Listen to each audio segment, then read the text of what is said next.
Warmé de Marie impuissant face à Manchester United, Mizan Maoulida sauve l'honneur avec Al Khouloud, c'est dans cette vidéo. Mais avant de commencer, si le concept sur l'actu du foot comorien te plaît, n'hésite pas à t'abonner et à activer la cloche.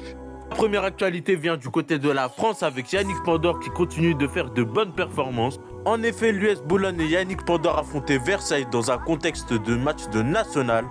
En ce sens, le club du gardien s'est montré solide en s'imposant 1-0, ce qui donne un nouveau clean sheet pour Yannick Pandor.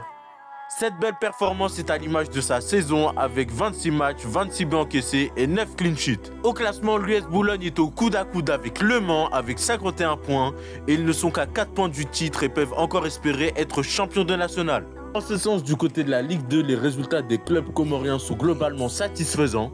En effet, malgré la défaite du Rodez d'Hakem Abdallah face à Laval 2-1 et le match nul de l'Ajaccio de Mohamed Youssouf, des clubs comme l'Estac 3 de Youssouf Mchangama, Rafiki Saïd et Ismaël Boura viennent s'imposer avec notamment une passe décisive de ce dernier. Sans oublier la belle victoire de l'Amiens de Rémi Vita et Ryan Lutin face à l'un des premiers du championnat Guingamp sur le score de 3-2. Encore la victoire primordiale 3-0 de Martigues et Hakim Djaha, enterrant définitivement leur adversaire le SM Caen. En effet, non seulement Martigues conserve leur place de barragiste, mais en plus, ils condamnent définitivement Caen à être relégué en national. Au classement, comme dit précédemment, Martigues conserve leur place de barragiste, tandis que Rodez, Troyes, Ajaccio et Amiens sont bien partis pour finir dans le ventre mou. Du côté de Lyon, Warmé de Marie est resté impuissant. En effet, cette semaine, Lyon affrontait Manchester United et l'AS Saint-Etienne. Et malheureusement pour eux, ils ont vécu une semaine cauchemardesque. En effet, tout d'abord, après avoir mené 4-2, ils se sont pris une remontada 5-4 en encaissant 3 buts en prolongation. Mais en plus, le week-end suivant, ils ont perdu le derby face à l'AS Saint-Etienne 2-1. Face à cela, Warmé de Marie n'a malheureusement rien pu faire, car malgré sa présence dans le groupe, il n'est pas rentré sur le terrain et n'a pas participé au match.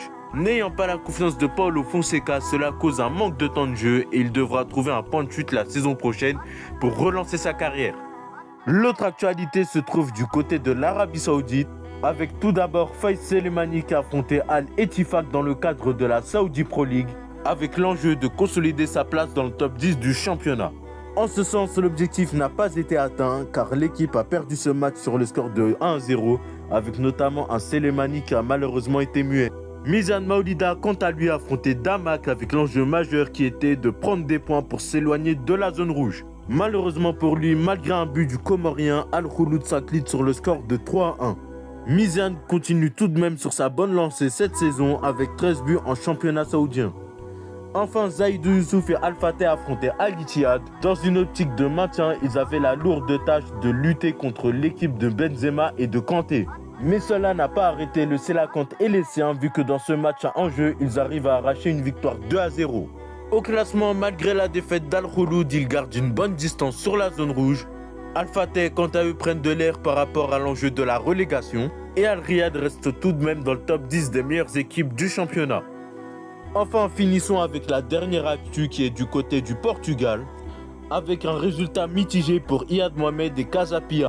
En effet, le Comorien a affronté AVS dans un match de Liga portugaise. En ce sens, Iyad Mohamed enchaîne sa deuxième titularisation dans ce match et démontre qu'il a la confiance de son coach. Mais malgré cette bonne nouvelle, le match s'est soldé par un match nul défavorable pour le club. En effet, comme le montre le classement, ils consolident certes leur 8e place mais s'éloignent un peu plus de la 5e place qualificative pour la Ligue Europa Conference League. Et c'est la fin de cette vidéo. Pour voir la suite de l'actualité du foot comorien, n'hésite pas à t'abonner et à activer la cloche.